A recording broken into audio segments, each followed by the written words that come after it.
कहती बेटी बाहाँ पसार, मुझे चाहिए प्यार दुलार, बेटी की अनदेखी क्यों करता है निष्ठुर संसार। सोचो जरा हमारे बिन बसा सकोगे घर संसार। गर्भ से लेकर यौवन तक मुझ पर लटक रही तलवार, मेरी व्यथा वेदना का अब हो स्थायी उपचार। नमस्ते, मैं सीमा शर्मा एडीपीओ रतलाम में पदस्थ हूँ। आज मैं आपसे the medical termination of pregnancy act पर बात करूँगी। हमारे देश में एबॉर्शन लॉ के नाम पर इंडियन पेनल कोड की धारा 312 और 313 थी, जिसके अनुसार गर्भपात को कारित करना अपराध बनाया गया है। धारा 312 में केवल एक ही एक्सेप्शन प्रोवाइड कराया गया है, और वह है स्त्री का जीवन बचाने के लिए सद्भावपूर्वक गर्भपात का किया जाना। हमारे देश में अबॉर्शन लॉ नहीं होने के कारण अनवांटेड प्रेगनेंसी को टर्मिनेट किए जाने के लिए इल्लीगल अबॉर्शंस बड़ी संख्या में किए जा रहे थे, जिसके कारण बड़ी संख्या में महिलाओं की मृत्यु हो रही थी।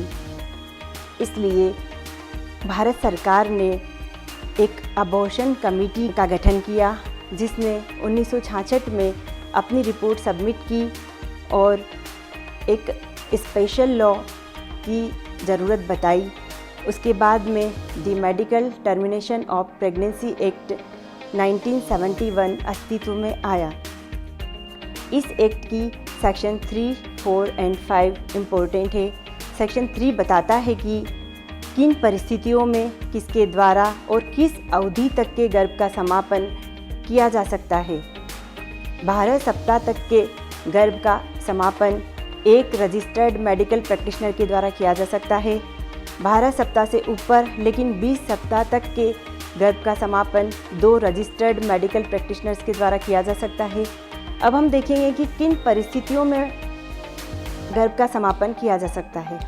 तो एमटीपी एक्ट 1971 केवल 6 परिस्थितियों में गर्भ के समापन की अनुमति देता है। उसमें नंबर 1 है स्त्री का जीवन खतरे में होने पर। नंबर 2 है स्त्री की शारीरिक मानसिक स्वास्थ्य की गंभीर क्षति की जोखिम होने पर। नंबर 3 है अगर गर्भधारण रेप के परिणाम स्वरूप हुआ हो। नंबर 4 है यदि इस बात की पर्याप्त रिस्क हो कि बच्चा यदि जन्मा तो वह शारीरिक और मानसिक असामान्यताओं से ग्रसित होगा, जिसके कारण वह गंभीर रूप से विकलांग हो सकता है।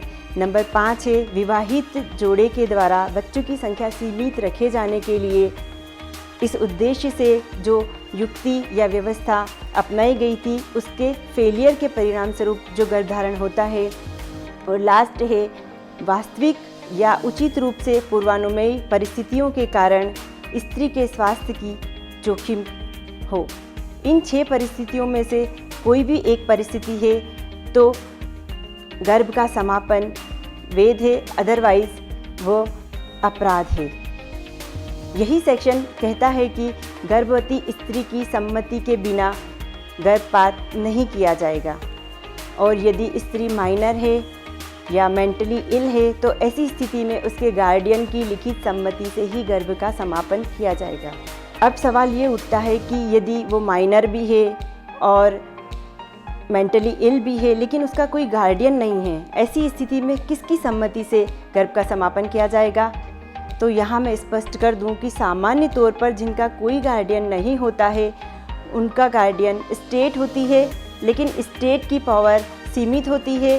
स्टेट को इतनी पावर नहीं होती है कि वह पीड़ित के निजी मामलों में भी निर्णय ले सके। इसलिए ऐसी स्थिति में कोर्ट गार्डियन की भूमिका निभाता है।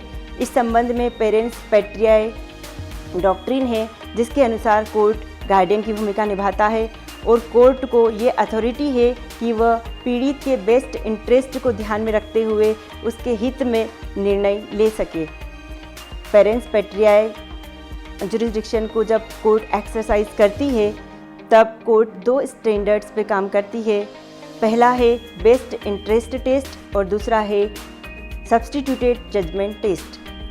इनके बारे में विस्तार से ऑनरेबल सुप्रीम कोर्ट के केस लॉ सुचिता श्रीवास्तव वर्सेस चंडीगढ़ एडमिनिस्ट्रेशन में बताया गया है और इसके पैरा 18, 19 और 20 इससे रिलेटेड हैं।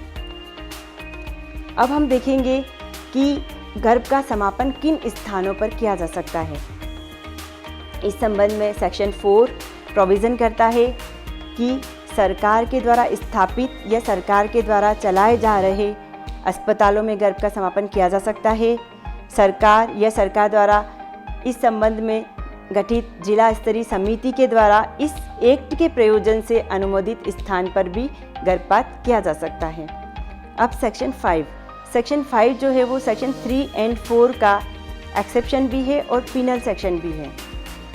सेक्शन 5 कहता है कि एक रजिस्टर्ड मेडिकल प्रैक्टिशनर जो सद्भावपूर्वक यह राय कायम करता है कि किसी स्त्री के जीवन को बचाने के लिए तुरंत गर्भपात किया जाना आवश्यक है, तो वह गर्भपात कर सकता है, भले ही वह स्थान जहां पर गर्भपात किया जा रहा है धारा 4 में कवर होता हो या न होता हो, और भले ही गर्भ की अवधि धारा 3 में कवर होती हो या न होती हो। इस प्रकार ये सेक्शन 5, सेक्शन 3 और 4 का एक्सेप्शन है। सेक्शन 5 पिनल सेक्शन भी है। सेक्शन 5 का जो सब सेक्शन 2 है वह कहता है कि यदि कोई व्यक्ति जो रजिस्टर्ड मेडिकल प्रैक्टिशनर नहीं है, यदि वो गर्भपात करता है तो यह दंडनीय अपराध है, तथा सेक्शन 4 में जो प्लेसेस मेंशन्ड किए गए हैं उन प्लेसेस के अलावा किसी अन्य प्लेस पर यदि गर्भपात किया जाता है तो वह भी दंडनीय अपराध है।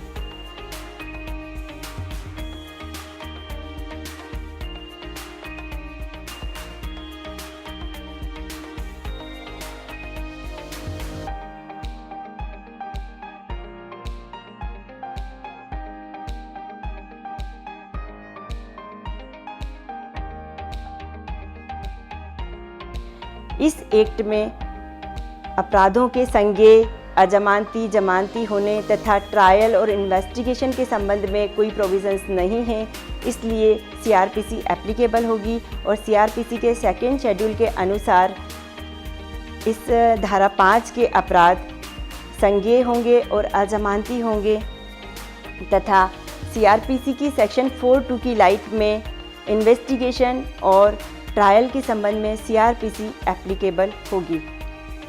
कई मामले ऐसे हुए हैं जिनमें सुप्रीम कोर्ट और हाई कोर्ट ने 20 सप्ताह से अधिक अवधि के गर्भ के समापन के संबंध में भी आदेश दिए हैं। हाल ही में 21 अप्रैल 2018 को रिट पिटीशन नंबर 7701/18 में ऑनरेबल हाई कोर्ट की इंदौर बेंच ने 12 वर्ष की रेप विक्टिम के 29 सप्ताह के गर्भ के समापन के आदेश दिए थे। सेक्शन 3 और सेक्शन 5 ये दोनों सेक्शन गर्भ के समापन के संबंध में प्रोविजंस बताते हैं, लेकिन इस पूरे एक्ट में ऐसा कहीं नहीं लिखा है कि इस एक्ट के तहत अबॉर्शन करने से पहले कोर्ट की परमिशन की आवश्यकता है। सेक्शन 3 और 5 में गर्भ के समापन के संबंध में प्रोविजंस हैं। सेक्शन 5 की उस एक आपवादिक परिस्थिति को छोड़ दिया जाए तो इस एक्ट में 20 सप्ताह से अधिक अवधि के गर्भ के समापन के संबंध में कोई प्रोविज़न नहीं है, इसलिए कंप्लीट जस्टिस के लिए ऑनरेबल सुप्रीम कोर्ट और हाई कोर्ट की शरण में ही व्यक्ति को जाना होता है। इंडियन कॉन्स्टिट्यूशन के आर्टिकल 226 के तहत ऑनरेबल हाई कोर्ट में रिट पिटीशन दायर की जाती है और आर्टिकल 32 के तहत ऑनरेबल सुप्रीम कोर्ट में रिट पिटीशन दायर की जाती है। मुझे पूरी उम्मीद है कि आपको ये मेरा लेक्चर उपयोगी लगा होगा। Thank you very much.